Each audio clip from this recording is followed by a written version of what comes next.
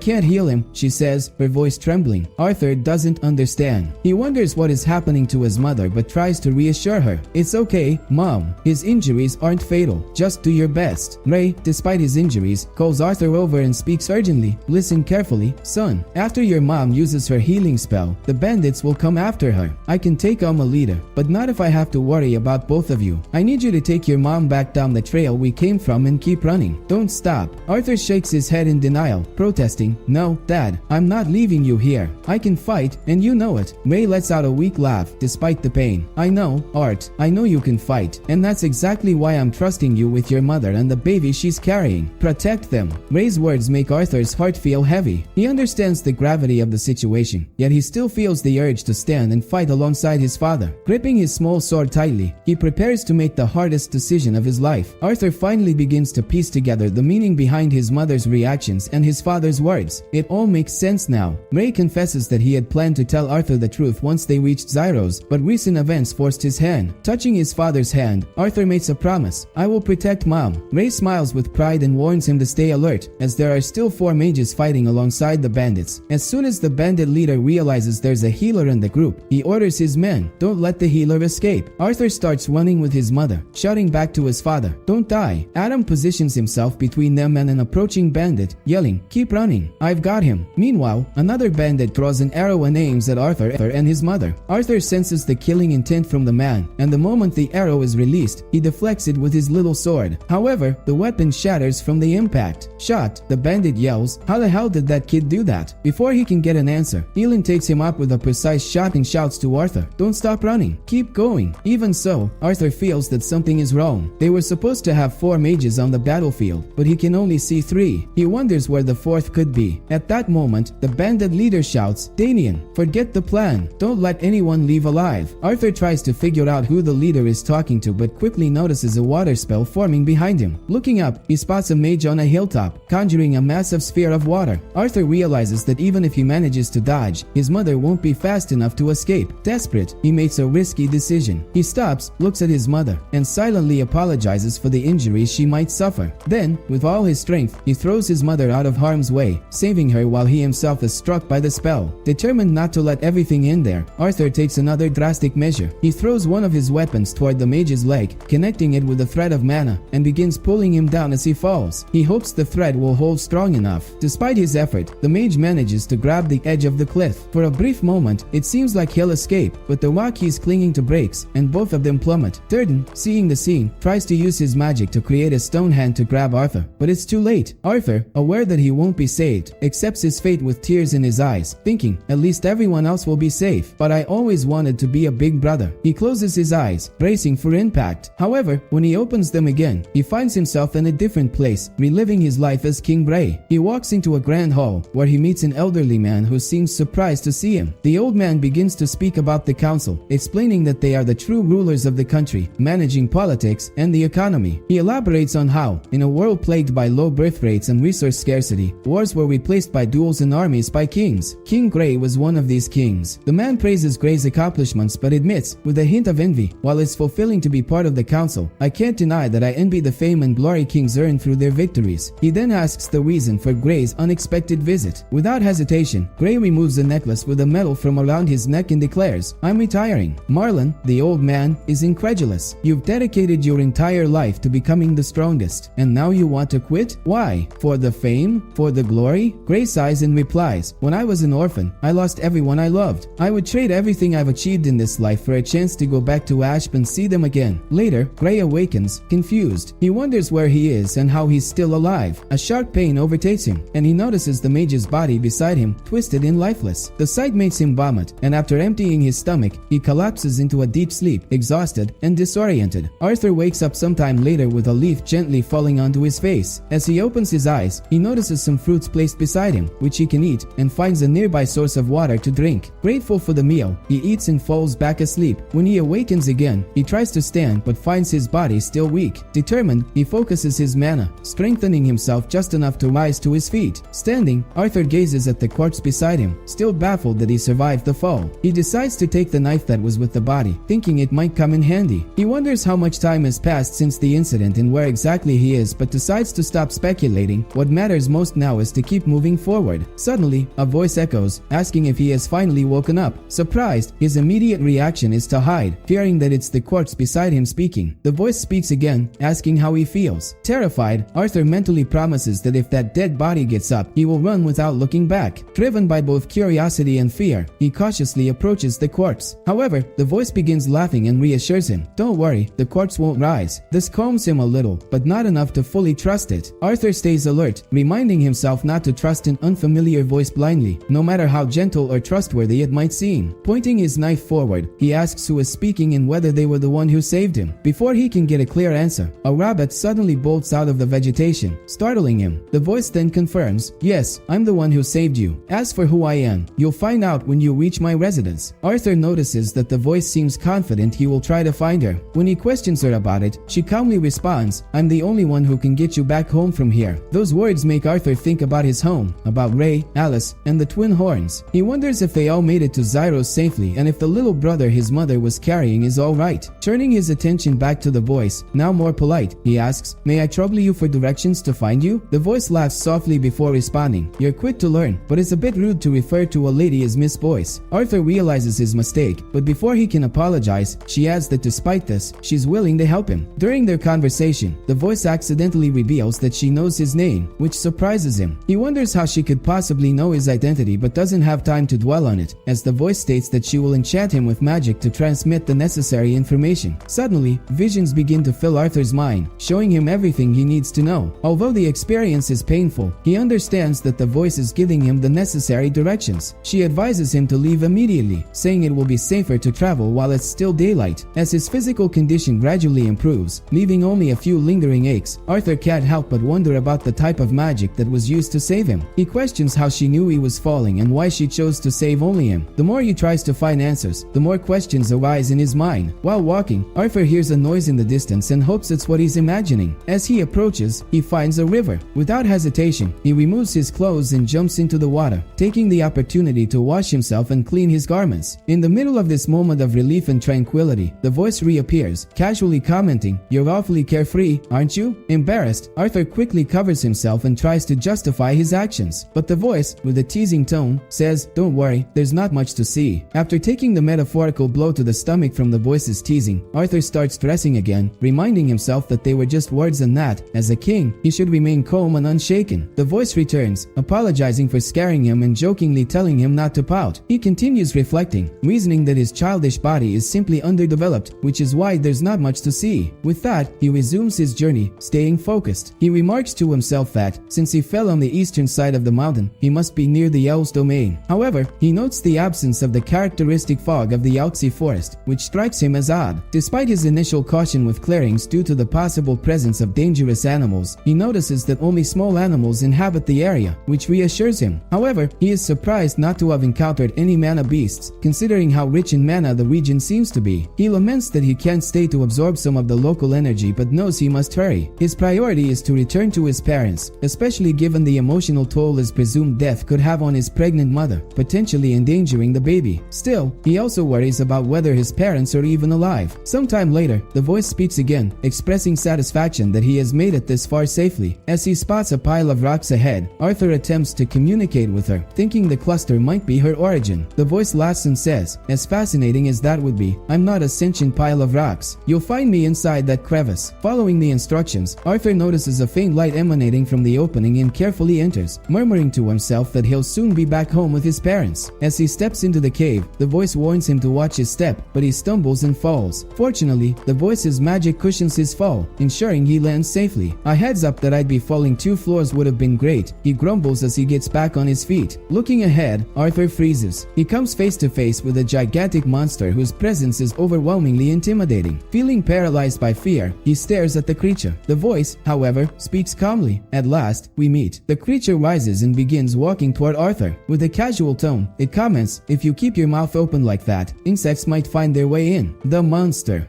extends a hand to Arthur, who, despite his fear, responds with a timid but polite gesture. The creature explains that it will take some time to open a dimensional portal strong enough to send him home. It also mentions the presence of special plants in the area that can nourish him while he waits. Grateful, Arthur begins searching for something to eat. He finds a fruit that looks appetizing, but as he gazes at it, he sees the reflection of his own face, clearly malnourished. Thinking of his family, he decides to eat it. At that moment, the gentleman appears behind him, pointing to another fruit and saying, "That one tastes better." Surprised, Arthur picks up the fruit that was indicated and sits next to the creature to eat. While they share the meal, Arthur comments that he may have been a bit rude since the voice initially mentioned being a woman. He asks if there's a better way to address her. The creature responds naturally, "My name is Sylvia." Curious, Arthur asks if he can ask her a few questions. Sylvia agrees but warns that she may not be able to answer everything. With his initial fear slowly fading, Arthur begins pouring out the questions that have been tormenting him since the fall. What is this place? Why are you here alone? Where did you come from? How did you get that wound? And finally, why did you save me? Sylvia listens patiently, ready to answer what she can, while Arthur tries to piece together the puzzle that his new reality presents. Sylvia begins answering Arthur's first question, saying it's an easy one. She explains that the place they are in is a narrow area located between the clearing of beasts and the Alxi forest. She mentions that no one knows of its existence because she has been keeping people away, though those cases are rare. She concludes by saying that Arthur is the first person to ever enter this domain. The boy then suggests, "You can call me Art. My whole family calls me Art, short for Arthur." Sylvia smiles and agrees to use the nickname. Moving on to the second question, she explains that she's alone because there's no one else in the area. Sylvia reveals that she has many enemies desperate to obtain something she possesses. Arthur feels uneasy at this response, and she continues, "This wound? I got it in my last battle, just before I managed to escape." When it comes to the third question, about why she saved him, Sylvia pauses for a moment before replying, "Maybe I was moved by her courage and sacrifice, or maybe I was just very lonely. The truth is, even I'm not entirely sure why I did it." Shortly after, Sylvia apologizes, saying she needs to rest because her wound is hurting and she needs to be in good condition to work on the dimensional portal the following day. Arthur, understanding, simply wishes her a good night. As the imposing and intimidating figure, dressed in her black armor, retreats, he can't help but think about how lonely Sylvia seemed. Before disappearing entirely, Sylvia remembers something and says, "I almost forgot. Your vision may not reach where they are, but your family and friends are safe. I'm telling you this in case you still had doubts." Hearing this, Arthur begins to cry from relief and emotion, sincerely thanking Sylvia. During his time there, he trained and had a lot of fun alongside her. Arthur comments that they spent hours talking about a variety of topics whenever she wasn't busy preparing the portal. Those hours turned into days, and the days into weeks, during which they spent almost every moment together. Though Sylvia never spoke directly about her own life, Arthur slowly began to understand what kind of being she was. During one of his mana training sessions, he opened his eyes and saw Sylvia tending to some fruit. He thought to himself that she was the embodiment of the phrase, "Don't judge a book by its cover." Despite her intimidating appearance, Sylvia was kind, patient, and warm. "Have you had dinner yet?" she asked, showing him the fruit she was holding. "These are particularly delicious and rarely grow in other places." As she handed him the fruit, Arthur noticed that Sylvia's tenderness reminded him of his mother, who was also gentle and loving but knew how to be strict when needed. This thought brought up an unpleasant memory. He commented, "There was a time when I expressed my anger toward those bandits. I said they deserved horrible deaths and that if any of them survived, I'd hunt them to the ends of the earth." Before he could continue, Sylvia flicked him on the forehead, knocking him backward. "What was that for?" Arthur protested, confused. Sylvia responded firmly, "You're probably right about them deserving death. That's precisely why I chose not to save the mage who fell with you." Intrigued, Arthur asked why she hit him. Sylvia explained, "Because allowing your heart to be consumed by by hatred and vengeance will only hurt you in the end. Instead, take pride in being alive and always move forward. You will face hardships again, but you mustn't let sorrow and resentment poison your mind. Learn from your challenges and face the future with a smile. Only then will you be truly victorious. After her lesson, Sylvia asked with a smile, "Did I hit you too hard? Does it still hurt?" Arthur, reflective, thought that receiving lessons on morality and life from someone who looked like the embodiment of evil was, in a way, profoundly impactful. Sylvia began calling out to Arthur, asking why he wasn't eating the fruit and if something was wrong. Arthur replied that everything was fine and started eating, but he couldn't help noticing that her wound seemed to be worsening. Concerned, he pointed it out to her. Sylvia, trying to reassure him, said that the wound occasionally became infected, but Arthur pressed further. "Is that really the case?" Sylvia changed the subject and said she had something to ask him. She explained that, as far as she understood, humans usually awaken their mana cores around the age of 12 or 13. Then she asked how he managed to form a core so young and, moreover, already be skilled at using mana more efficiently than many experienced mages. "My parents said I'm a genius," Arthur replied, shrugging. Sylvia laughed and commented that, in that case, he might be able to learn something she had been planning to teach him. Curious, Arthur asked what it was, and she explained, meditating and absorbing mana while moving. "If you're good enough, you might even manage to do it during battles." Arthur was intrigued and asked how she did it. Sylvia replied that humans have a very linear mindset when it comes to mana. She advised him to start with small movements, focus on them, and gradually progress. Arthur tried following her instructions but quickly became frustrated. "It's much easier said than done," he admits. Sylvia explains that mana beasts learn this skill naturally, but since humans usually awaken their mana cores much later, their bodies struggle with this kind of multitasking. However, she believes that, as this limitation doesn't apply to Arthur, with enough practice, he will be able to master the ability. Arthur smiles and responds enthusiastically, "I'll do my best." "That's the spirit," Sylvia says, encouraging him. They begin training. Arthur tries to maintain the flow of mana while moving, but he slips and falls on his back. He reflects that mastering this skill means being able to fight effectively while keeping a constant flow of mana within himself. Determined, he continues practicing, sweating profusely, until he manages to perform sword strikes while maintaining the flow of mana. Excited, he thinks about sharing his progress with Sylvia, but when he looks back, he finds her collapsed on the ground. Panicked, Arthur runs to her, shouting her name. As he approaches, he steps into a pool of blood and feels his heart sink. "Sylvia, hang on," he pleads, trying to pull her with mana but failing. As he struggles to help her, Arthur realizes that the issue is related to her wound. He wonders why her condition is worsening so quickly. Then, he looks at the portal and begins to piece everything together. "It can't be," he murmurs, the truth dawning on him. "That's why you always stop to work on the portal while I was training, isn't it?" Sylvia, despite her weakened state, tries to reassure him. "It's fine." But Arthur interrupts her, nearly shouting, "How can it be fine? You're dying because of me." Tears stream down his face as he cries harder than he wants to admit, feeling for the first time like a vulnerable child. After a long moment, Sylvia asks gently, "Have you calmed down?" "No," he replies, sobbing. Sylvia, with a faint smile, says, "We don't have much time left together. I'd hate for it to be spent with you blaming yourself over something like this." Still anguished, Arthur questions, "How can I not blame myself? You're basically sacrificing yourself so I can find my family." Sylvia responds, her voice soft and full of warmth, "You're doing me a favor, you know? You're letting me leave this abandoned cave sooner than I expected." Her words leave Arthur even more confused, but he begins to understand the genuine, selfless sacrifice Sylvia is making, which only strengthens his resolve not to let her gesture be in vain. Sylvia starts talking about her name, commenting that it doesn't really suit her current appearance. She then removes her armor, revealing magnificent wings and incredibly pale skin. Transformed, she introduces herself in her true form and remarks, "Now I must look a little more like a Sylvia, don't you think?" Stunned, Arthur asks if she's a dragon, and Sylvia confirms, "Yes, I suppose I'm what you humans call a dragon. But now that my disguise is undone, we don't have much time for small talk. I need my original form to complete the portal," she explains. Sylvia warns that now that her true form has been revealed, they will come soon. Confused, Arthur asks who they are, but Sylvia doesn't answer. Instead, she finishes the portal and turns to Arthur with a serious expression. "Listen carefully. There are a few things I need to tell you before we part ways," she says. Sylvia hands Arthur an egg, which he finds surprisingly light, yet he feels as though it's almost too heavy for him to hold. Then, she plucks one of her feathers and instructs, "Use this to wrap the egg and conceal its aura." Arthur asks what all of this means, but Sylvia asks for patience. Then, she gently touches her nose to him, making Arthur's hands glow. Runes begin to appear on his arm. She explains, "These runes will give you the answers when the time is right." Arthur looks into Sylvia's eyes, still worried. "Are you okay?" Sylvia smiles and says she will open the portal, but she warns that, due to the lack of time, the spell won't be able able to take him directly home. However, it will transport him to a place near humans quickly. Arthur, distressed, asks, "So, that's it? I'm going to leave you here?" Before Sylvia can respond, the cave begins to collapse. She shields Arthur with her wings as another being appears, speaking with authority. "Sylvia, I warned you to stop this madness and surrender. Give yourself up now, and perhaps I'll even heal your wound." Arthur observes the being, who resembles Sylvia's previous form, and realizes it is an enemy. The figure accuses Sylvia of causing too much trouble, but she activates one of her powers, creating something akin to a magical domain. At that moment, she turns to Arthur and makes a confession. "The truth is, I intentionally delayed the teleportation spell. I wanted to spend more time with you. I won't ask for your forgiveness, but I have one more selfish request. Call me Grandma, just this once." Arthur begins crying, begging Sylvia to come with him. "I don't know what you did, but everything is frozen now. We can leave this place together." Sylvia, with a look full of sadness and affection, replies, "You know that's not possible." She releases Arthur, says goodbye, and pushes him through the portal. As he is transported, Arthur screams, pleading for her not to do this. Remembering her request, he calls her Grandma. Sylvia smiles and, with tears in her eyes, thanks him. "Thank you, my child." When Arthur emerges from the portal, he finds himself in a completely different place. Looking around in disbelief, he realizes Sylvia is no longer with him and that he will likely never see her again. Tears stream down his face as reality sets in. He feels an immense emptiness and recalls the nearly 4 months he spent with Sylvia. Although it seemed like a short time, those months had a profound impact on his life. Sylvia treated him as if he were family, teaching him things he never had the chance to learn since arriving in that world. Arthur falls into a deep depression, feeling lost and desolate. However, after some time, he begins to hear a strange sound. Intrigued, he asks what is happening. Suddenly, Sylvia's voice echoes, "Hello, Art. I'm testing the communication." Arthur, surprised and hopeful, asks, "Are you alive?" The voice responds, "I am Sylvia. If you're hearing this now, it means I've shown you who I truly am." Arthur realizes that Sylvia left him a pre-recorded message. She continues, "As frustrating as it may be, you're not even close to being ready to learn the whole truth." The message leaves Arthur with more questions than answers, but reignites something within him, the determination to honor everything he learned from Sylvia and, one day, uncover the truth she so carefully guarded. Arthur's body was still that of a 4-year-old child, though his matter core had already reached the dark red stage. Even so, he wasn't strong enough. Sylvia, speaking with a gentle yet sullen tone, said, "As a farewell gift, I've infused my only legacy into you. Your future as a mage will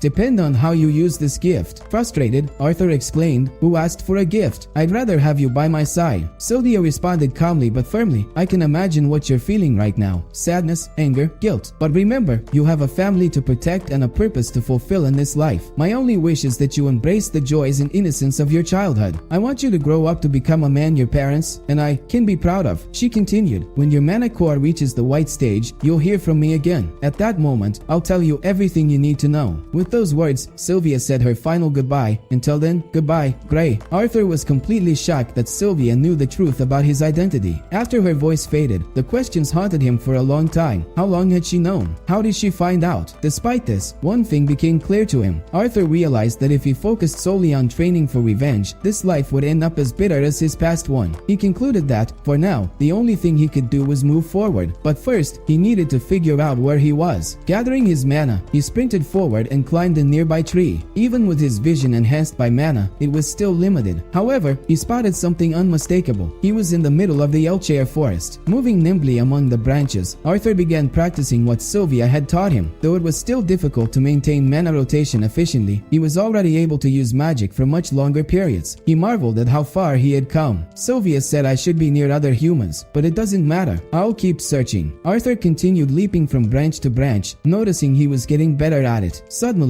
he heard a scream. It sounded human. Curious and alert, he moved closer, channeling mana into his ears to amplify his hearing. He heard the sound of a girl crying, followed by a harsh voice commanding, "Shut up!" Moments later, the sound of a slap echoed. Arthur felt his blood boil as he listened to the conversation. One of the men said, "We're just a few days away from getting out of this damn forest." Another asked their leader, "Elves are worth a lot of money, aren't they?" The leader responded with a laugh, "She's still a child, but that only makes her more valuable." Arthur was outraged changed as he realized they were slave traders. Observing more closely, he saw a young elf girl being carried. He couldn't understand how those pigs had managed to capture a child in a forest protected by fierce hunting hounds. But he knew one thing: capturing one of them would be his best chance of getting out of the forest. Arthur took a deep breath, trying to suppress his rage. With everything that had happened recently, it seemed he'd finally have the opportunity to let it out. But despite his burning desire to get home, he knew he needed a plan. Carefully moving through the trees, he decided the best approach is to deal with these slave traders first. With renewed determination, Arthur began preparing to take on the men and free the young elf. Arthur knew that attacking the four men head-on would be suicidal, even for him. Determined not to act rashly, he decided to wait patiently for an opportunity and gather his strength to strike when they were off guard. Watching his targets, he realized the right moment had come. He threw a seed toward the wolves, catching the animals' attention. "Go shut those dogs up," one of the bandits ordered his companion. The man got up to deal with the wolves, and Arthur seized the opportunity. Without a weapon, he was forced to use a technique from his past life, a skill he wasn't even sure would work in this world. Moving silently, he approached the man from behind, attacking swiftly and cutting his throat. Arthur held the body to prevent it from falling abruptly, avoiding alerting the others, and used the chance to take the knife hidden in the bandit's clothing, silently thanking him for the new weapon. Feeling more confident, Arthur moved forward, taking out the men one by one. However, one of the bandits noticed that the wolves had gone strangely quiet. "What's taking them so long?" he asked, standing to investigate. Before he could get too far, Arthur threw a bloody piece in front of the man, startling him. Taking advantage of the moment, Arthur leaped onto his back and slit his throat with the knife. As the man fell, Arthur reflected on how difficult and exhausting it was to fight in his childlike body. He knew he needed to finish quickly, while the last two bandits were still asleep. However, the young elf the bandits had captured began making noise, drawing attention to herself. "Why now?" Arthur muttered, frustrated. The two men woke up immediately and went to investigate the commotion. Now alert, Arthur's attack lost its element of surprise. One of the bandits managed to block his blade, but not for long. Using his magic, Arthur slashed the man's tendons, rendering him incapable of fighting. "That's three down," Arthur thought as the remaining bandit, now fully aware, shouted a warning. "Watch out for this brat. He's a mage." The last bandit looked surprised and, with a malicious grin, tossed his sword aside. "We wouldn't want to kill this golden goose by accident, would we?" the man said, activating magic in his hands. "Maybe you're worth more than the little elf." With agility, the man tried to attack Arthur from behind, but the boy managed to dodge. However, the bandit didn't relent, continuing his relentless assault. In a swift movement, Arthur threw something into the man's face, obstructing his vision. "What the hell is going on?" the bandit shouted, confused. Taking advantage of the opening, Arthur hurled his blade at him, but the man managed to catch it midair and cut the mana line that connected the weapon to the boy. Feeling confident, the bandit mocked, "You've got some cute tricks, kid, but it's over for you." He rushed at Arthur, catching him off guard and throwing him across the ground. Grabbing the boy by the foot, the bandit sneered, "Give up, brat. With that tiny body, there's nothing you can do." Arthur, determined, thought of a solution. He remembered that condensing mana into the shape of a sword works similarly to wine magic in this world. If that works, fire magic should work too, he thought. Focusing, Arthur condensed fire mana on the man's arm, causing an explosion that left him mutilated. The bandit screamed in pain, vowing to kill Arthur, but the boy used the smoke as cover to hide. As the wounded man continued shouting threats, Arthur launched a surprise attack, slitting his throat and killing him before he could react. The last bandit, whose tendons had been severed, began begging, "Please, wait, have mercy." Arthur responded coldly, "I'm sure the girl said the same." Without hesitation, Arthur eliminated the final man, ensuring the young elf's safety and bringing the massacre to an end. Meanwhile, the young elf continued crying inside the carriage. Arthur, trying to comfort her, said, "You can come out now. It's safe. You can go home." Confused, she asked why he was doing this. He simply replied, "There are things a child shouldn't have to see, but you're also a child," she retorted. Arthur insisted, "Just keep the blindfold on until I tell you it's safe to take it off, alright?" Reluctantly, the girl agreed. After ensuring they were far enough away, he removed the blindfold from her eyes and told her she could look now. As soon as she did, the girl tried to thank him, but Arthur interrupted. "It was a pleasure meeting you," he said, already planning to leave her behind. However, the girl grabbed his arm, asking him to wait. Her eyes conveyed everything Arthur needed to know. He sighed and explained, "I need to get back home too. Besides, those bad men won't come after you anymore. This forest should be safe for elves." The girl shook her head, denying it. "It's not safe. The beasts are only afraid of adults. My parents told me that children like me would be eaten by hunting hounds or even by golems in the forest." Visibly annoyed, Arthur asked, "Do you even know how long it will take to get to your home?" I don't know," she replied, looking down. "Wait here. I'll try to gather some supplies for the journey. Hopefully, it won't take too long," Arthur said. He He left the girl and returned to salvage what he could from the area for the journey ahead. Neither of them knew how long it would take, and Arthur still needed to plan his return home. He lamented not being able to use the carriage but concluded that it might be for the best. Using the carriage would be like a flower in the desert, he thought. After releasing the hounds, he hoped the elves would have something that could help him return to the human kingdom. Returning to the girl, Arthur said, "I found these clothes in the carriage. I imagine they're yours. It's getting colder, so put the coat on top." The girl thanked him, and he ruffled her hair affectionately, promising to take her back home. As they walked in the direction she indicated, Arthur tried to learn more about the young elf. "What's your name?" he asked. "My name is Tesha." "What's yours?" she replied. "Arthur Lewin." Curious, Tesha asked how he ended up in the Elchair forest. Arthur summarized, "It's a long story, but basically, I got separated from my family." "Did you come from the human kingdom?" she inquired. "Yes," Arthur answered. Tesha continued, "Is it true that all human men are perverts and have more than one wife?" Arthur laughed and asked, "Who told you that?" "My grandfather," she replied seriously. Arthur immediately understood the reason behind the story and commented, "I'm sure even among elves there are perverts, but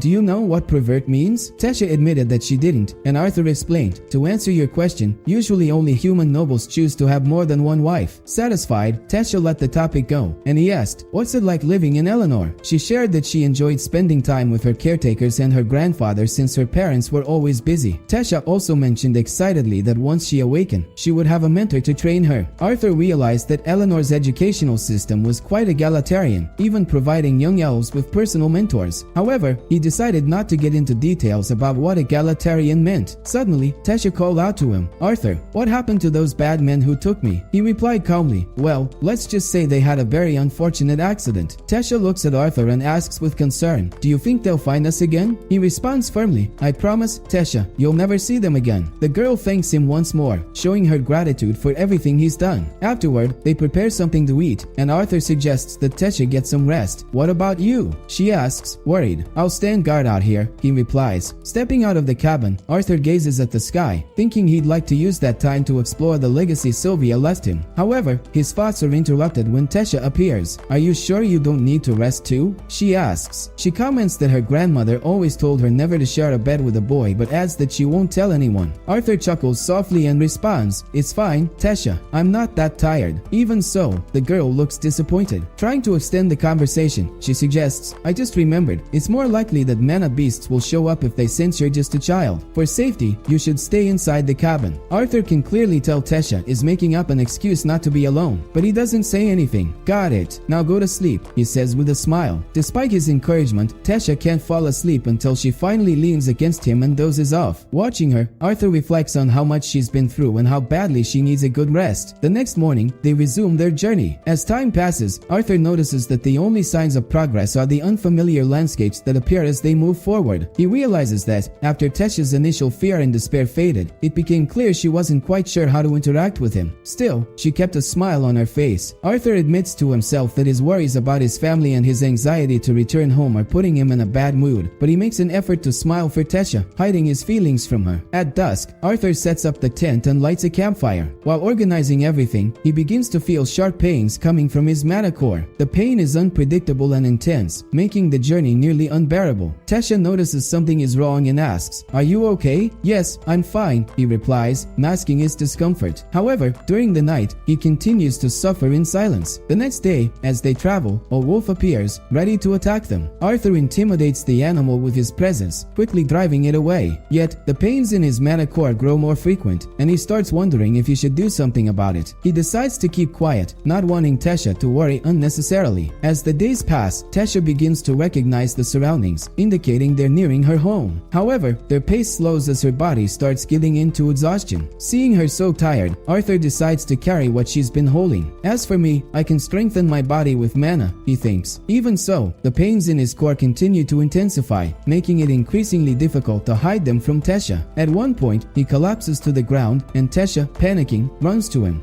Trying to deflect, Arthur jokes, I just wanted to find a good spot to take care of business. She looks relieved, but Arthur knows he can't keep this up much longer. On a calmer day, Tesha catches Arthur's attention and says, I've been thinking, we've grown so close. Can I call you Art, like your family does? Arthur smiles faintly and replies, I don't mind if you call me that. With that, Tesha smiles again, showing that the bond between them is growing stronger with each step of their journey. Tesha asks with a curious expression, is that all? Arthur, understanding what she meant, responds with an exaggerated tone. It would be an honor, Miss Tesha Aerolith, if this humble peasant could be called Art. Tesha rolls her eyes and retorts, you're talking like an old man again. Tesha exclaimed. Arthur laughed and retorted, that's better than being a crybaby who can't even pee alone without me nearby, eyes closed and ears covered. Offended, Tesha told him to shut up, but soon the two began joking and laughing together. Meanwhile, she glanced at a tree, noticing something familiar, and commented, there's something there. Arthur responded sarcastically, I see things too, moss, leaves, fog, lots of trees. Despite his sarcastic tone, he realized that, even with their difference in mental maturity, the two had grown very close. Tesha, using magic, continued examining the trees, and suddenly, her face lit up with excitement. This is it. We're here, she exclaimed. Arthur, surprised, asked what she was talking about, but Tesha simply opened a passage within the tree, revealing the path to her home. Come on, she said, pulling him along. They stepped through the portal, and Arthur stumbled as they exited, muttering, I hate portals. Tesha laughed and helped him up. We're here, she announced, smiling. Arthur looked around, amazed by the elf city. The only word that came to his mind was ancient, but even that didn't seem to do justice to the grandeur before him. As he admired the place, a whirlwind of magic appeared suddenly, making both of them tense. However, what emerged were elven guards, who immediately knelt before Tesha, joyfully welcoming her back. Royal Princess, welcome home, they said. Arthur was stunned to hear this. Princess? He thought, while Tesha, embarrassed, tried to hide behind him. One of the guards explained that the royal teleportation portal had been activated, which allowed them to arrive quickly at the location. Moments later, the king and queen appeared, rushing toward them, asking, Tesha, are you alright? The girl is greeted by Alduin Aerolith, the king, and Miriel Aerolith, the queen. Shortly after, another elf, Varian Aerolith, arrives to join the family. Arthur watches the scene with a smile and gently taps Tesha on the shoulder. Go, reunite with your family, he says kindly. He watches the joyful reunion but can't help imagining if his own parents would react similarly upon seeing him again. Alduin approaches him, expressing his gratitude as the king of Eleanor and, above all, as the father of this little one. I deeply thank you for bringing her back safely. Alduin continues, as a token of our gratitude, I would like to accompany you to your home. You can rest there and tell us what happened. The king's gentle tone contrasted with the look in his eyes, making it clear that this was not a request but an order. Understanding this, Arthur responds politely, I would be honored. Before he can say anything else, Tesha grabs his hand excitedly. Come on, Art, I want to show you so many things. Being dragged along by the princess, Arthur mutters to himself, after finding out Tesha is a princess, I expected an impressive castle. But seeing all this, what kind of cheesy fairy tale have I gotten myself into? The queen, noticing Arthur, speaks to him kindly. This young man is our guest. Take him to bathe and prepare a room for him to rest. Arthur thanked her but requested, before that, I would like to explain what happened. They all gathered at a table, where Arthur formally introduced himself. My name is Arthur Lewin, from a small village in the human kingdom of Sapin. It is an honor to be in the presence of the royal family. Though he thought his introduction was a bit exaggerated, he knew it was necessary to be taken seriously and avoid being treated like a child. Alduin commented, despite your humble origins, you demonstrate maturity and manners. We would like to hear your story. Arthur began recounting the events, briefly explaining how he became separated from his family after a bandit attack. He chose to tell a half-truth, omitting key details. However, when he reached the part about finding Tesha, the atmosphere in the room shifted drastically. Alduin, his face darkening, interrupted angrily, slave traders. I should have known they were humans. Arthur observed the king, whose anger seemed deeper than he had anticipated, and realized that this conversation was far from over. Keeping calm, Arthur responded, with all due respect, being a slave trader is a profession, not a race. Immediately, all the guards in the room pointed their swords at him. Varian raised his hand, ordering them to lower their weapons, and stepped forward with a serious expression. I want to understand what happened, he said. You saw the slave traders capture my granddaughter. Being just a child, did you negotiate with them or beg for mercy? Arthur answered firmly, no. Even as a child, I am also a mage. I eliminated the slave traders myself and rescued your granddaughter. One of the guards, indignant, protested, how dare you tell such lies before the royal family? Varian, visibly irritated, silenced the guard with a single stern look. Arthur continued, whether you believe me or not, Princess Tesha has been returned safely. All I want now is to return to my family in Sapin. When Arthur mentioned his desire to leave, Tesha, with a sad tone, asked, "Are you leaving already, Art?" Hearing the nickname, Tesha's parents and Varian looked at her in surprise. Varian, after a moment of thought, said, "Considering the history between our kingdoms, I don't think it's appropriate for a human to remain here for too long. Besides, your priority should be to ensure that your family is safe and let them know that you are well." Aljuan, Tesha's father, takes the floor. "Despite the history between our races, you saved my daughter and brought her back safely. That deserves a reward." Tesha still looks sad, but Aljuan continues, "Unfortunately, the teleportation portal connected to Sapin is only activated once every 7 years during the Three Races Summit. It will be another 5 years before it opens again. He suggests we can send an escort to take you back to the human kingdom safely. In the meantime, we would like to offer you our hospitality. However, I must warn you that while some here are tolerant, many still harbor resentment toward humans because of the war long ago. While you are here, treat this place as your home." Arthur thanks him politely and is led to his room. He observes how everything sparkles and thinks to himself, "I'm too tired for this." After taking a bath, he begins feeling the pain in his abdomen again. Sitting down, he holds Sylvia's egg in his hands and whispers, "I wish you were here to help me." Suddenly, someone knocks on the door. Arthur gets up and opens it, finding Tesha with a pout, clearly irritated. Before he can say anything, she headbutts him. "You're such a big idiot," she exclaims. "First, you speak so coldly to my family, and now you already want to leave?" Arthur, surprised, replies, "I wasn't cold, I was respectful. They are the king and queen of this kingdom, Tesha. You know that. Why didn't you tell me anything before?" Tesha smiles mischievously, refusing to answer. He sighs, "Don't give me that cheeky grin." She then admits, in a low voice, "I don't want you to leave." "Why?" he asks curiously. Tesha looks down, hesitant, and says, "Because you're my first friend." Arthur notices that she's trembling. He steps closer, gently placing a hand on her shoulder. "Ah, little crybaby princess," he teases with a smile. "How about showing me the castle?" Tesha wipes her tears and nods, her mood brightening. As they walk, she stops in a garden and says, "This is my favorite place in the entire castle. If you stayed until spring, you'd see all the flowers bloom." She catches a small magical bee in her hand and shows it to Arthur. "Look, aren't they beautiful?" she asks, enchanted. Arthur, impressed by the glowing light that resembled a firefly, watches silently, but suddenly he feels something strange behind him. Acting on instinct, he pulls Tesha by the arm, shielding her. Arthur notices an object flying toward them and, with quick reflexes, counters the attack. Upon closer inspection, he sees it's Tesha's grandfather. The man tries to throw a punch at Arthur, but Arthur blocks it skillfully. "What are you doing?" Arthur asks, surprised. "Are you trying to kill your own granddaughter?" Varian, Tesha's grandfather, laughs and replies, "Of course not, boy. It was just a little test. Besides, this thing won't kill anyone." Arthur takes a closer look at the object and realizes it's a toy knife. Varian comments, "You have excellent reflexes and sharp instincts. I'm impressed you caught what I threw and even tried to counterattack." However, he adds with a smile, "Your use of mana, though, is mediocre at best, but I can see how you managed to handle a few slave traders." Arthur can only think that this old man has completely lost it. Tesha steps in, annoyed. "Grandpa, stop bothering Arthur." Varian, surprised by his granddaughter's defense, looks at Arthur and says, "You know why I came here, don't you?" Arthur wonders what the reason might be, but Varian quickly clarifies, "It's been a while since I found something this interesting." He picks up a small wooden sword and tosses it to Arthur, saying, "Let's see what you're capable of." Arthur catches the sword midair and immediately attacks, aiming directly for Varian's throat. Tesha is shocked by his boldness, but Varian easily deflects the strike with mana, laughing. "You're a terrifying brat, kid," the old man remarks. Arthur doesn't back down and continues his assault, managing only to cut Varian's cloak. Suddenly, Varian appears behind Arthur, aiming for his neck, but the boy quickly defends himself. He realizes, however, that Varian's strength is overwhelming. Varian goes for a sweeping strike, but Arthur dodges swiftly, only to get elbowed from the other side and sent flying. Quickly recovering, Arthur grabs his sword and charges again. The two exchange blows at high speed, with Arthur pressing Varian. "Even using mana to minimize my movements, I can't keep up with him," Arthur thinks, frustrated. Seizing an opening, Varian sweeps Arthur's legs out from under him, but Arthur plants his hand on the ground and, with an agile motion, flips over the old man, retrieves his sword, and spins, trying to land a hit. Focusing on speed, Arthur manages to bring the blade close to Varian's forehead before being thrown back again. Tesha runs over to help Arthur, worried, while Varian laughs. "That's what he gets for being so cocky," the old man exclaims, surprised that Arthur managed to graze him. Tesha, however, doesn't find it amusing. Annoyed, she pinches her grandfather and scolds, "You've bullied Arthur enough. You should have gone easy on him." Varian smiles and responds, "If I had gone easy, he would have been the one to hate me." Arthur, trying to remain polite, says, "I'm honored that someone as esteemed as you thinks so highly of me." But Varian just stares at him, clearly clearly skeptical of Arthur's sincerity. The boy thinks, confused, what's with the sudden change in mood? Then, Varian declares, in that case, boy, you should become my disciple. Tesha is shocked, completely baffled by what's happening. Do you accept? Varian asks. Arthur, even more surprised, questions, are you serious? And why wouldn't I be? Varian retorts with a smile. Arthur hesitates. For starters, I'm human. Humans aren't even allowed to remain in this kingdom. Varian shrugs in response. As long as you're under my tutelage, no one will dare to try to expel you. Looking at Arthur with a serious gaze, Varian adds, I know you're far better than most children and, perhaps, even superior to some adults. But I want you to know that I can teach you something that even the most skilled mages in Saping cannot. Arthur, however, shakes his head, declining. Even if you say that, I can't accept. Not until I know how my parents are, if they're alive or if they even know that I'm alive. Varian, calm and composed, asks, and if there were a way for you to see how they're doing? To communicate with them so they know you're safe? Would that be enough? Arthur, intrigued, asks, what exactly do you mean by that? Before answering, Varian glances at Tesha, who is nearly asleep from exhaustion. I think your granddaughter needs to rest. He calls a maid and asks her to bathe Tesha and take her to bed. With Tesha out of the room, Varian returns to the topic. I know I'm being a bit impatient, but after what I sensed during our little duel, this is necessary, Varian says, pausing briefly before continuing. I'm certain you've been experiencing unbearable bursts of pain in the area of your manicore, haven't you? Arthur, surprised, asks, how do you know that? Varian ignores the question and says, more important than how I know is the fact that you don't understand the cause of those pains, correct? He looks directly at Arthur and asks, do you know what a beast legacy is? Arthur shakes his head.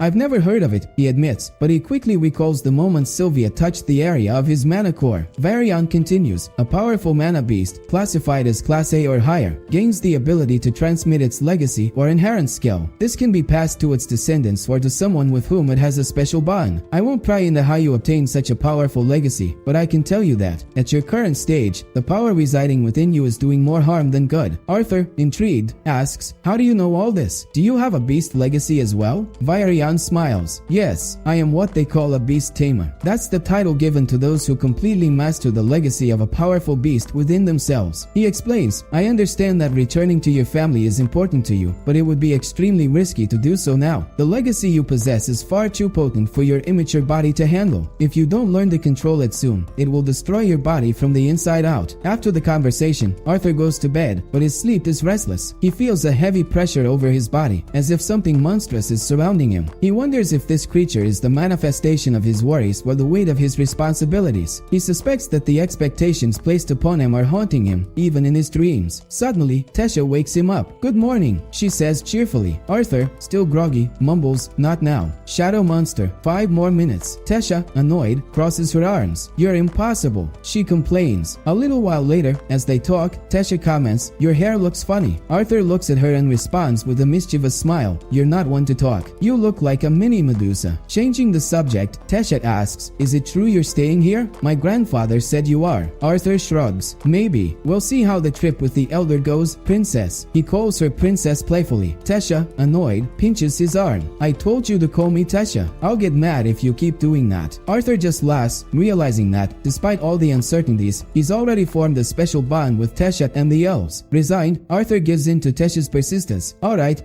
you win. But now leave me alone so I can take a bath. I'm sure you don't want to watch. Tesha, scandalized, starts calling him a pervert with an exaggerated expression. Later, after bathing and getting dressed, Arthur overhears a conversation between Alduin and Varian. The king says, you know it's not appropriate for a human to reside in this kingdom. The queen, agreeing, adds, Alduin is right. We are eternally grateful for what he did for Tesha, but allowing a human to stay here goes against all of our traditions. Varian, blunt as ever, responds, I like the brat. There's nothing more to discuss. He adds, looking at Alduin, besides, it seems your daughter approves of my decision. Alduin tries to argue, but Varian interrupts. The boy will remain under my direct supervision, and you must ensure that everyone in the kingdom is informed of this. Hearing this, Arthur realizes he can truly trust the old man. Varian, impatient, says, we're running late. Let's go. Inside the carriage, Arthur asks Varian, how much longer until we arrive? Grandpa? Varian, surprised and amused, replies, you're getting pretty comfortable with me now, aren't you, brat? Arthur just smiles smiles and comments, "Let's see how this meeting with your mysterious friend goes." Meanwhile, Tesha sleeps peacefully, leaning on Arthur's shoulder. Observing the scene, Varian remarks, "She woke up early today, full of questions about you. Is this normal?" The old man explains, "Tesha grew up in a lonely environment as the only princess of this kingdom. She was hurt many times by adults and children pretending to be her friends. Eventually, she became cold and distant, building walls around herself." Varian looks at Arthur with a tone of gratitude, "But in this short period of time, she smiled and laughed more with you than she has in years. So, boy, thank you." After some time, the carriage comes to a stop. Tesha wakes up, asking, "Are we there yet?" They step out and head toward a simple cabin. Arthur looks around, wondering what kind of friend could be so special that the former king would come to such a remote area. His thoughts, however, are interrupted when Varian starts kicking the door. "Hey, old witch, open this door already," he shouts. The door opens, revealing an elderly woman who sarcastically replies, "My hearing still works, you grumpy old man." Varian introduces Arthur to the woman, calling her Rinia, an old friend and a very special deviant who might be able to help the boy. Rinia invites them inside. Inside the cabin, Arthur observes the space and reflects on what it means to be a deviant. He concludes it must be something similar to his mother's magic, which doesn't align with the 4 basic elements. Curious, he asks Rinia, "Pardon my impatience, but Grandpa told me you have a magic that could help me reach my parents. Is that true?" Before answering, Rinia laughs and teases Varian, "He called you Grandpa?" That alone proves he likes the boy. Turning to Arthur, she explains, "I'm what's called a seer. The nature of this magic varies from mage to mage, but I'm quite skilled. This means there are few things that can hide from me if I wish to find them." She pauses, observing Arthur closely. "You're special. So special that there are parts of your life even I can't see. Still, my eyes can glimpse pieces of your past and fragments of your future." Arthur, feeling uneasy, hesitates, but she continues, "However, you didn't come here for my clairvoyant abilities, did you? You want to see your parents and let them know you're alive." "Yes, that's right," he responds. Rinia smiles and leads him to a basin of water. "Lean over the water. Focus on the image of your parents, clear and detailed. Once you can see them, you'll be able to speak with them." Arthur takes a deep breath, feeling the anticipation grow, and follows Rinia's instructions, eager to finally connect with his family. Arthur closes his eyes and tries to focus on the image of his mother. He begins to describe her appearance in detail, her long brown hair with reddish highlights, her slightly sun-kissed skin that radiated warmth and kindness, and her delicate eyebrows that always carried a trace of worry for him. Then, he remembers his father, describing him as a charismatic leader and an inspiring warrior. He prays that both of them are alive and safe. When Arthur opens his eyes, he is startled by what he sees. Through the magical basin, he sees his mother and father. Both look worn and tired. "This meat stew is amazing," says his father, trying to lighten the mood. "What's the special occasion?" Alice smiles sadly and responds, "It's nothing.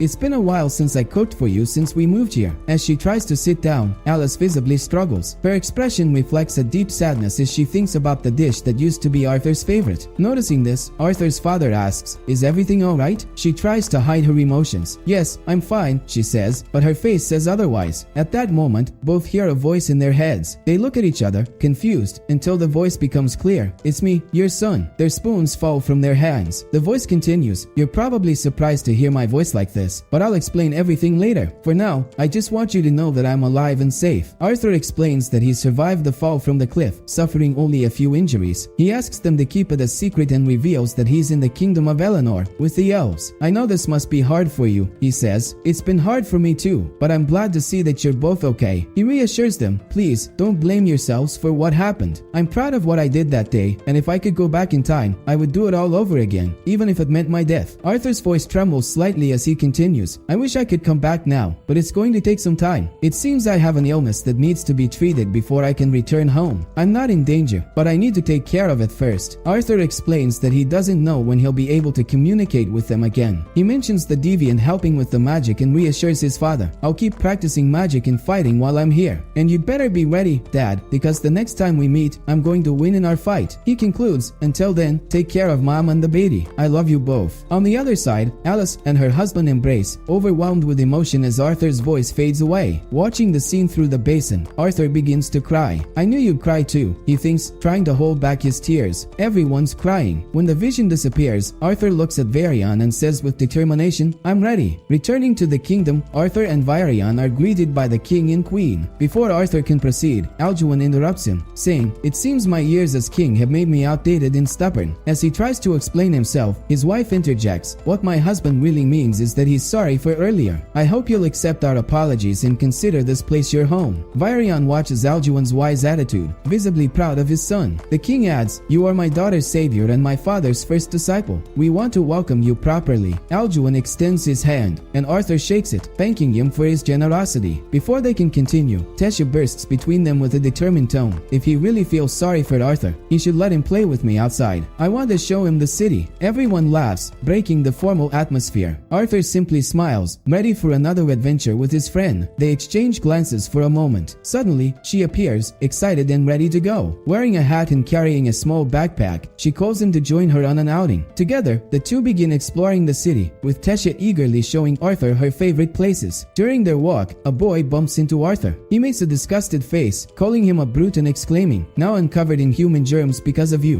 The boy continues pointing at Arthur, saying, "Just because Elder Varian likes you doesn't mean you belong here." Arthur senses that this could turn into a problem but simply sighs, thinking the boy looks like he walked straight out of a cliché. As the elf continues complaining, Arthur feels a slight urge to provoke him. "Tesha, I admire your kindness, but walking with a human commoner like him is far beneath your level," the boy declares, completely ignoring Arthur. He then suggests Arthur remove himself and let him accompany Tesha instead. Arthur starts laughing. "And who are you again?" "Fair Eyes, Ferret, Ivysaur?" he asks mockingly. The boy, initially proud, realizes Arthur is making fun of him, comparing his name to the evolution of Bulbasaur. Arthur continues, "I had no idea I was in the presence of such an inspiring genius. This mistake will remind me to give the proper respect next time." Tesha tries to hold back her laughter while the boy grows visibly irritated. He throws a towel on the ground and declares, "By the pride of House Ivysaur, I challenge you to a duel." Arthur raises his eyebrows, confused, and asks, "What are you doing?" Tesha intervenes, outraged, "How dare you challenge Elder Varian's disciple? You may have noble blood, but you should know your place." The boy tries to justify his actions. "My father taught me never to let anyone step on my pride. Human, accept my challenge or run away with your tail between your legs. But know that whichever decision you make will reflect on your mentor." Arthur pauses for a moment, wondering if things are really this serious here. The boy, growing impatient, concludes, "I'll take your silence as a positive response. Tesha, officiate the duel." Tesha, reluctantly, sighs and steps to the side, declaring the start of the duel. The boy charges toward Arthur with confidence. "Get ready. A genius like me is going to show you what real power is." But before he can finish his sentence, Arthur moves in quickly and lands a direct punch to his face, sending him flying. "Was that it?" Arthur asks with a tone of disappointment. Tesha, who had anticipated something like this, simply sighs and grabs Arthur's arm. "Let's go before he starts crying," she says, pulling him along. The two resume their walk, while Arthur thinks to himself, it probably doesn't help, but it's impossible not to appreciate this little princess more and more. Although the rest of the day wasn't as exciting as playing with Ivysaur, Arthur takes the time to relax and enjoy himself. Later, as they stroll again, Tesha asks, "Your training starts tomorrow, right? Are you nervous?" Arthur recalls Varian's words, "I'm not sure how you've been taught until now, but I'll make sure your lessons are anything but easy. Never lie about the pain in your mana core." Varian had compared the process of assimilating a legacy to submerging one's body in boiling tar. You'll be in a foreign land, far from the comfort of your family, and your routine will be grueling. But if you can endure it, the results will be extraordinary, Varian had said. Reflecting on this, Arthur responds to Tesha with a determined smile. "I'm excited. I've come a long way to get here. Now I just need to complete my training, return to my parents, and see what the future holds," with a spark of anticipation.